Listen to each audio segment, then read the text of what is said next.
আসসালামু আলাইকুম। আশা করি সকলে ভালো আছেন, আমিও ভালো আছি। আমরা এখন আছি গাজীপুর উলুখোলা বাজারের আগে। যাই হোক, উলুখোলা বাজারে এখানে থেকে আমি ভিডিওগুলো করতেছি। এক দেশের একটা গাড়ি, তো গাড়িগুলো দেখতে অনেক সুন্দর। যেমন এই একটি গাড়ি এটা কি এটা হচ্ছে এটা হচ্ছে অশোক লিলেনের একটি গাড়ি।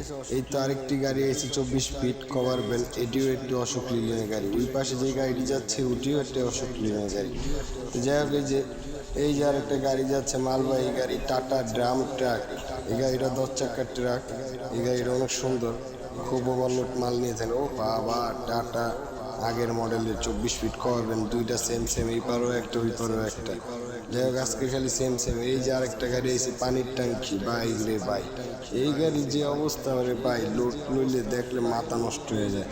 আর ওই দুই পাশে একটা সিঙ্গেল যেতেছে, কভার ভ্যান 20 ফিট, কিন্তু কেবিন সিঙ্গেল। এটা হচ্ছে ঘোড়া ক্যান্টার। এই গাড়িগুলা আসলে দেখতে অনেক খারাপ লাগে, কারণ হচ্ছে এত বড় একটা গাড়ির ভিতরে যদি একটা সিঙ্গেল কেবিন থাকে, কিভাবে একটা ড্রাইভার রাত্রে ঘুমাইতে পারে।